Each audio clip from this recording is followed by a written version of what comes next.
7h, 10h. La matinale avec Kim sur Beurre FM. Le retour d'Azin Ahmed Chaouch sur Beurre FM, il est 8h08 et après 15 jours d'absence, il est là, de retour sur Beurre FM, ça fait extrêmement plaisir. Azin Ahmed Chaouch, bonjour. Les vacances, fallait quand même passer un peu de temps aussi avec il y en a qui avec vont mon au enfant. vélodrome, il y en a qui vont au vélodrome aussi, hein. Oui. Alors de retour donc pour le grand Kawa. On commence par le traditionnel Kawa brûlant. On va parler de la 118e loi immigration. Le chiffre est pas une blague, je vous assure. On va essayer de répondre à une question simple. Pourquoi une nouvelle loi? C'est simple, mais on va voir que la réponse ne l'est pas pour autant. Ensuite, Kawa s'infiltre avec un ancien confrère journaliste devenu député. Il a 52 ans, c'est l'un des visages les plus connus de l'Assemblée nationale. Et oui, il fut un temps où lorsqu'on voulait l'écouter, il fallait allumer France 2 le samedi soir. Il y prêchait sa bonne parole en mode sniper chez Laurent Ruquier. Aujourd'hui, il est parlementaire sous l'étiquette France Insoumise, grand spécialiste des animaux et aussi défenseur remarqué de la cause palestinienne. Vous l'avez peut-être deviné, mon invité est Aymeric Caron. Vous allez bien ou pas, Aymeric Caron? Ça va? Oui, plutôt pas mal. Pas mal. On n'a pas eu le temps de... Comme vous arrivez d'habitude, je dis, est-ce que vous avez pris un café noir? Là, bon, on vous offre un café après, ça va? Vous allez me faire de l'eau. De l'eau, c'est très sympa, c'est ce que j'ai demandé. C'est vrai. Mais je carbure beaucoup au café. Ouais. C'est vrai, bon, on vous le donne pendant à la pub, on vous donnera un café. Alors, je reviens vers vous après après le Kawa brûlant. Donc, je ne rigolais pas, 118e loi immigration depuis 1945. À un moment, moi, je me dis, il faut changer de stratégie, mais bon, non, on ne change pas une équipe qui gagne. Là, c'est une réforme qui perd. Cette fois-ci, c'est le nouveau ministre de l'Intérieur, le très droitier Bruno Retailleau, celui qui a fait ses classes avec Philippe de Villiers, qui est l'artisan de cette nouvelle loi immigration. Alors déjà, qu'y a-t-il dans ce projet? Alors je vous spoil, sans surprise, Retailleau reprend de bonnes obsessions lepénistes. En premier lieu, la volonté de mettre fin à l'automaticité du fameux droit du sol. Alors là ça c'est un vrai pilier de notre conception républicaine qu'il veut détruire. 2, il reprend l'une des propositions phares de Jordan Bardella. Ça au moins c'est pas caché. 3, cette automaticité en fait elle n'existe pas en fait. Il y a déjà des conditions pour devenir français si les deux parents sont étrangers et qu'on est né en France. Il suffit en fait de prendre le bon code civil. Tout enfant né en France de parents étrangers acquiert la nationalité française à sa majorité si à cette date il a en France sa résidence et s'il a eu sa résidence habituelle en France pendant une période continue ou discontinue d'au moins 5 ans depuis l'âge de 11 ans. Donc ça, ce sont de vraies conditions. Le ministre de l'Intérieur ment tout simplement. On voit bien qu'avec cette mesure inefficace, il ne veut pas améliorer la vie quotidienne des Français, il veut juste jouer avec de vieilles peurs et de vieux fantasmes français. Ensuite, évidemment, il remet au goût du jour, ça nous avait manqué à la fin, de l'AME, l'aide médicale d'État, mesure qui honore la France puisqu'un étranger peut se faire soigner en France. Ce débat, c'est un peu un jour sans fin, c'est infini, on en parle toujours. Alors déjà, l'AME, faut le dire, ça représente seulement 0,48% des dépenses de soins seulement. C'est pas avec ça qu'on va éponger nos dettes. Et puis, rappelons-le à Retailleau au RN, le virus ne fait pas de différence entre un Français et un étranger. Donc, empêcher les étrangers de se soigner, c'est propager tout simplement plus rapidement les maladies. Et donc, ça coûtera aussi cher, même plus cher à l'arrivée. Et oui, même ma fille de 4 ans aurait pu faire ce raisonnement. Et oui, croire qu'un étranger traversera un continent, prendra des risques via des réseaux de passeurs criminels sur des embarcations fragiles, tout cela pour avoir la chance un jour de se faire soigner sa grippe gratuitement, ça n'a pas de sens. Enfin, autre mesure importante, instaurer un délit de séjour irrégulier. Alors déjà que lorsqu'on quitte son pays d'origine, c'est un choix délicat, un déracinement, un déchirement, souvent pour des raisons économiques. Là, avec la loi Retailleau, en plus, on vous transforme en délinquant en France, et comme ces personnes ont les moyens, elles payeront 3 750 €. Il va aussi mettre la pression sur les pays d'origine des clandestins, instaurer une sorte de rapport de force économique. Mais la France en crise a-t-elle les moyens de s'embrouiller avec des partenaires commerciaux historiques? Non, donc évidemment, là je prends les paris, ça on le verra pas. Bon, on voit bien qu'il n'y a rien de révolutionnaire dans cette nouvelle loi, à l'arrière-goût xénophobe. Pour moi, elle dit deux choses. 1, elle met en exergue l'impuissance du gouvernement à nous sortir de la crise, son manque d'imagination, de sa créativité, son manque de vision. Cette loi qui occupe tout l'espace médiatique nous ferait presque croire qu'elle serait le remède miracle à tous nos maux actuels, les crises sociales, économiques et environnementales. 2, elle désigne une nouvelle fois les immigrés et leurs enfants français comme des tares, des boulets, des fardeaux pour la société. Or, je suis ni naïf ni angélique, mais j'invite le ministre de l'Intérieur, M. Retailleau, à prendre le RER le matin dès son ouverture à 5h30 et il verra les visages de ces ouvrières, ouvriers, femmes, hommes de ménage, travailleurs du bâtiment par exemple, des visages d'étrangers, cernés, fatigués, mais prêts à affronter une journée pénible. Moi là, je vois plus des gens qui font tourner le pays que des profiteurs d'un système. Rebonjour Aymeric Caron, ça y est, on est reparti pour un tour avec cette loi immigration. Oui, enfin, effectivement, c'est une thématique qui revient généralement chez ceux qui n'ont pas beaucoup d'idées politiques, le camp réactionnaire. Je crois que votre papier, votre édito est excellent, il a tout résumé. C'est un prétexte donc qui est utilisé presque tous les ans finalement, presque tous les gouvernements de droite, maintenant de droite et d'extrême droite, puisqu'il y a une alliance de fait objective entre les deux camps, pour plein de raisons d'ailleurs. D'abord parce qu'il y a un vrai fond raciste dans leur manière de voir le monde et de voir ce pays, et puis parce que c'est typiquement le genre de sujet qui va occuper l'opinion, à savoir l'idée que les maux, les problèmes des Françaises et des Français viendraient de notre manière de cohabiter avec d'autres Françaises et d'autres Français à qui on va essayer d'aller chercher le pédigré, à qui on va essayer d'aller mettre en cause les origines familiales qui seraient problématiques. Enfin, voilà, c'est un vieux machin raciste qui traîne et qui donc détourne l'attention des vrais problèmes. Mais alors, et puis c'est juste le vieux principe du bouc émissaire. Oui, et pourquoi la gauche elle se fait comme ça, toujours un peu piégée, je dirais.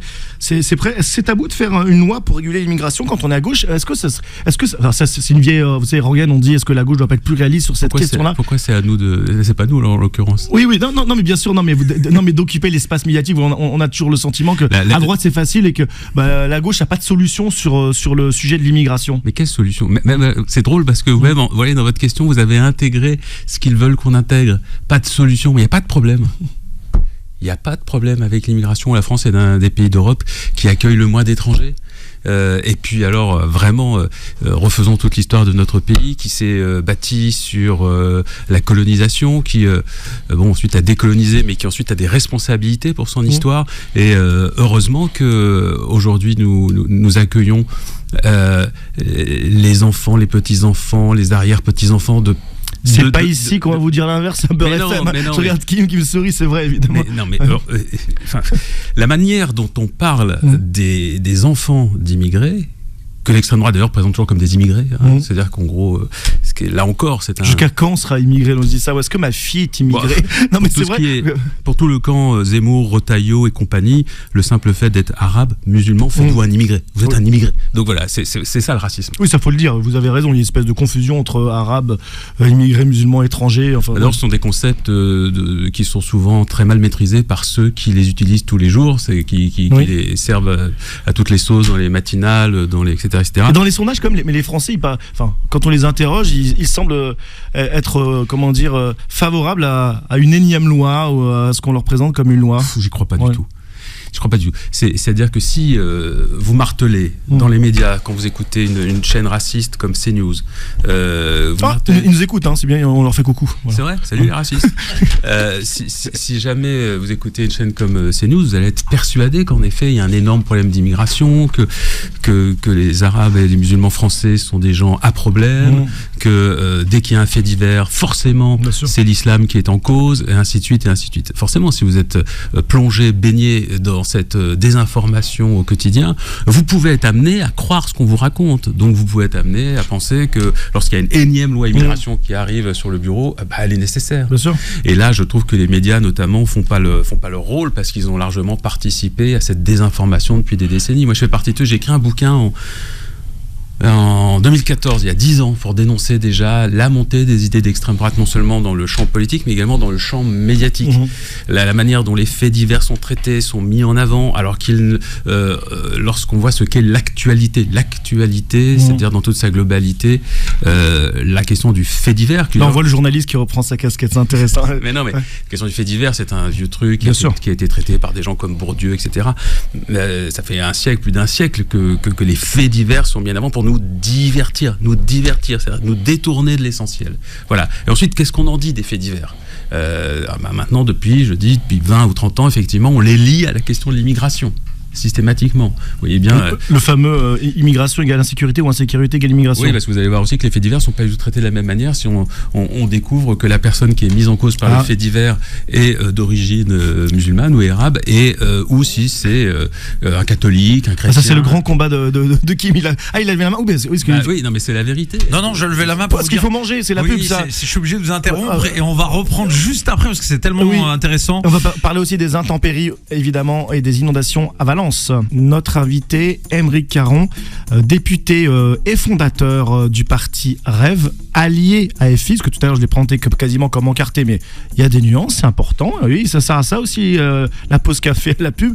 Et c'est important justement de rappeler cette étiquette, puisque vous avez une casquette, j'aime bien dire ça, une casquette écolo, et on ne peut pas passer sous silence ce qui est arrivé en Espagne, dans la région de Valence. Plus de 200 personnes tuées après des inondations terribles, bilan effrayant. Alors ça y est, on y est dans le dérèglement climatique, on peut dire. Ce n'est plus que, vous savez, un spectre ou un mirage apocalyptique qu'on nous présentait. On y est depuis déjà de nombreuses années. Il y a un rapport qui est tombé il y a quelques jours nous disant qu'en fait nous sommes sur une trajectoire de plus 3,1 degrés d'ici la fin du siècle. Ça, c'est pour les températures globales, et plus 4 degrés en France, plus 4 degrés, ce qui est énormissime. C'est-à-dire que les événements climatiques extrêmes vont à la fois devenir plus fréquents et de plus en plus intenses, puisqu'on sait par exemple que ce qui s'est passé en Espagne a été accentué, et la probabilité que ça arrive a été accentuée déjà par le réchauffement qui est déjà effectivement à l'œuvre. Oui. Donc ça veut dire plus 4 degrés concrètement, ça veut dire qu'il va se passer quoi? Ça va être la disparition des glaciers par exemple en France, ça va être des étés insupportables, une impossibilité d'irrigation, enfin c'est quoi?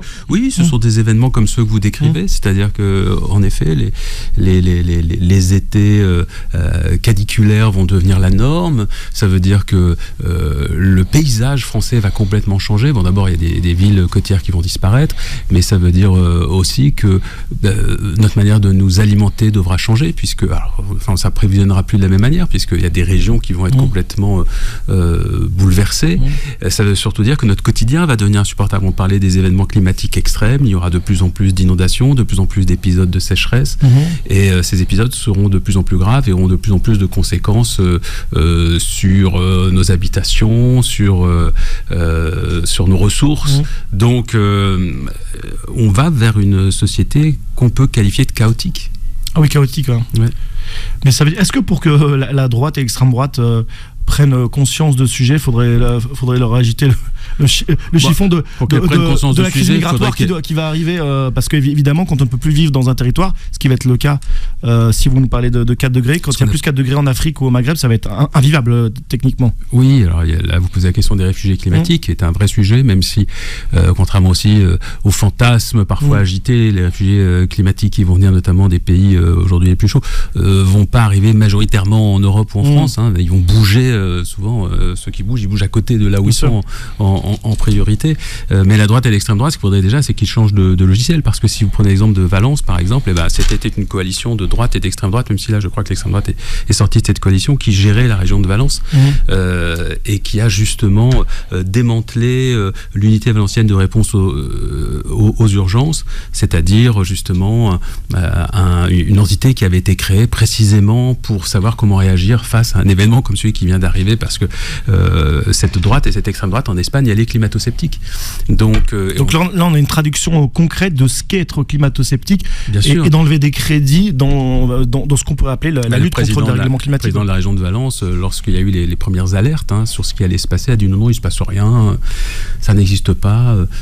Ne vous affolez pas pour rien. Donc voilà, c'est ça la vérité. C'est que de toute façon, on a des gens. Vous entendez beaucoup la droite chez nous, alors l'extrême droite, n'en parlons même pas, évoquer la crise écologique, le réchauffement climatique. Jamais. Je vous entends très peu. Mais non, c'est pas leur sujet. Mais d'ailleurs, la gauche non plus. Je parle de la gauche, celle que le nouveau Front populaire essaye d'effacer, c'est-à-dire une gauche. Hollande et le PS, quoi. On va parler clairement. Oui, même si François Hollande a rejoint le nouveau Front populaire, mais que parfois j'ai l'impression qu'il en oublie un peu les fondamentaux. Mais en effet, cette gauche macroniste en réalité, qui est toujours là, qui existe toujours, qui essaye de survivre après le fiasco de la présidentielle. Oui, l'écologie, on n'a pas vraiment l'impression que c'est sa priorité. Et tout le monde semble d'accord, mais pourtant dans le monde, les candidats écolos qui gagnent, on n'en voit pas beaucoup. Ça n'arrive pas à infuser dans les esprits, et ça se traduit pas en vote. Non, vous avez tout à fait raison. Il y a beaucoup de raisons à cela. L'écologie devrait être notre préoccupation première, tout simplement parce que l'écologie, c'est à la fois une science, à la fois maintenant un courant politique, mais en tout cas qui parle de notre quotidien et de ce qu'il va advenir de l'espèce humaine dans son environnement, dans sa capacité à interagir avec le reste du vivant, dont il est foncièrement dépendant. Et l'écologie, c'est ce qui vous dit, attention, si on ne change pas nos comportements, nous allons faire face à des crises gravissimes, comme celle effectivement que connaît l'Espagne aujourd'hui. Mais c'est surtout que si on ne met pas en place rapidement des politiques écologistes, eh bien, notre monde court vraiment à sa perte, dans la mesure où le modèle libéral, celui qui est basé sur l'exploitation des ressources, l'exploitation des humains, on voit bien qu'il arrive aujourd'hui à ses limites.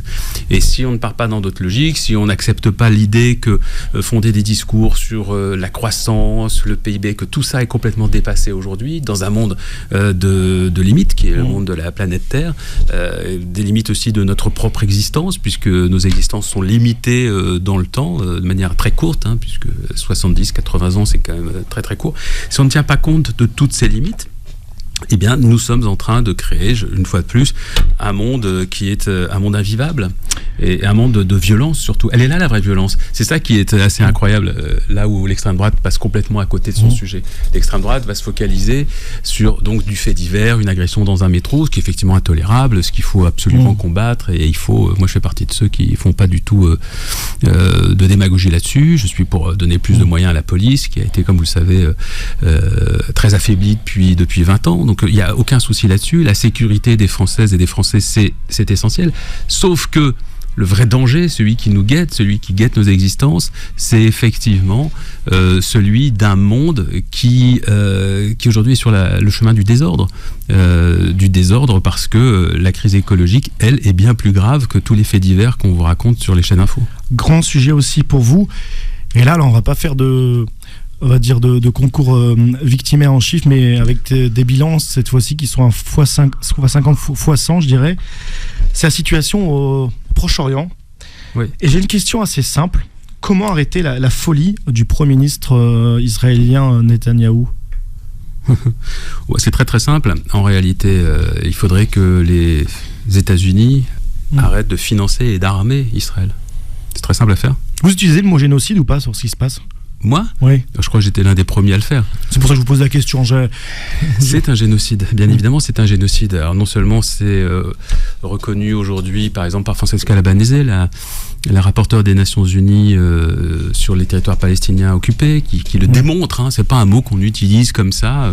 Le mot génocide s'appuie sur une définition très précise, qui s'appuie sur 5 critères, 5 cas possibles, en tout cas qui peuvent justifier la dénomination de génocide. Il y en a 3 qui ont été constatés sur place par Francesca Albanese, mais il y a des historiens aussi, des historiens israéliens, spécialistes d'ailleurs des cas de génocide, qui utilisent ce mot aussi aujourd'hui. Donc n'importe quel spécialiste. Pourtant en France on l'utilise pas trop on va dire sur les médias mainstream, on dit pas génocide. Vous aimeriez que cette guerre culturelle, bataille, j'ai pas utilisé le mot guerre, mais bataille culturelle soit gagnée ? Oui, même si ça n'est pas l'essentiel, parce que on comprend bien la difficulté que ça représente pour tous les pro-Netanyahou qu'on utilise ce terme, parce que si tout à coup ce terme est accepté, eh bien, effectivement, ça donne une gravité supplémentaire à tout ce qui se passe. Moi, ce que j'aimerais déjà, dans un premier temps, c'est que les médias mainstream, comme vous dites, tout simplement nous informent, qu'on ait un débat sémantique sur le terme, il n'est pas que sémantique, il est juridique en réalité, qu'on ait un débat juridique sur le mot de génocide.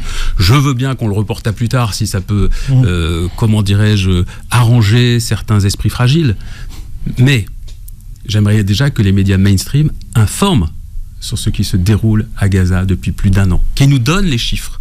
Je suis absolument scandalisé, mais vraiment du fait que les grandes chaînes, les chaînes info, les radios n'ont absolument pas parlé des atrocités, des violences incroyables subies par les Palestiniens de Gaza, de Cisjordanie aussi dans une autre mesure. Ce sont 2 sujets qui sont liés, mais ici passe des choses un poil différentes, puisqu'on a des bombardements atroces à Gaza depuis plus d'1 an, et qu'en réalité, cette réalité-là, elle a été complètement effacée, invisibilisée. Quand vous regardez France 2, TF1, alors ils commencent à mettre quelques sujets maintenant, parce que ça commence quand même à faire tâche aujourd'hui, maintenant que le bilan est devenu si atroce, et que des voix de plus en plus nombreuses dans le monde, des juristes, journalistes, ainsi de suite, disent, mais attendez, vous êtes conscient là de ce qui se passe à Gaza et de votre responsabilité dans ce qui se passe, parce que finalement, quand on est un pays comme la France, que ce soit au niveau diplomatique, au niveau médiatique, et qu'on décide de faire silence sur ces atrocités, en adoptant un point de vue pro-israélien, pro-Netanyahou, on est complice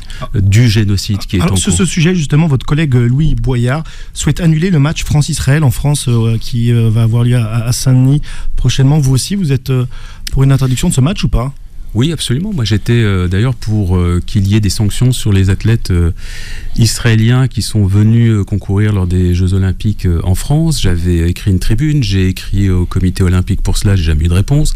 J'ai pas compris pourquoi les athlètes russes et biélorusses étaient sanctionnés lorsqu'ils sont venus faire les JO ici. Alors, c'est des sanctions, ils ont le droit de concourir, sauf par équipe. En tout cas, ils ont le droit de concourir de manière individuelle, sauf que c'est sous bannière neutre, c'est ce qu'on appelle. Voilà, il n'y a pas de drapeau du pays qui peut être présenté. Il n'y a pas d'hymne qui est joué en cas de victoire. J'ai pas compris qu'on sanctionne les athlètes russes et biélorusses et pas les athlètes israéliens. Faut quand même, surtout que beaucoup de ces athlètes ont été dans l'armée, peut-être encore récemment, et certains étaient des soutiens du génocide sur les réseaux sociaux. Donc il y a un deux poids deux mesures qui est absolument insupportable.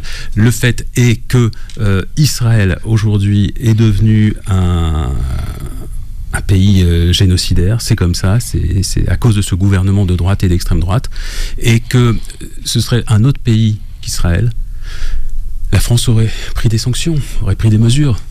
Et donc, bien évidemment, il faut qu'on puisse exprimer à la fois notre désaccord, mais qu'on trouve des moyens de faire en sorte, vous posez la question, comment peut-on faire ? Je dis, il suffirait qu'Israël arrête de financer, d'armer que les États-Unis, il faudrait que les États-Unis arrêtent de financer et d'armer Israël, mais un pays comme la France aussi a un poids, a une possibilité. Le boycott, notamment, en fait partie.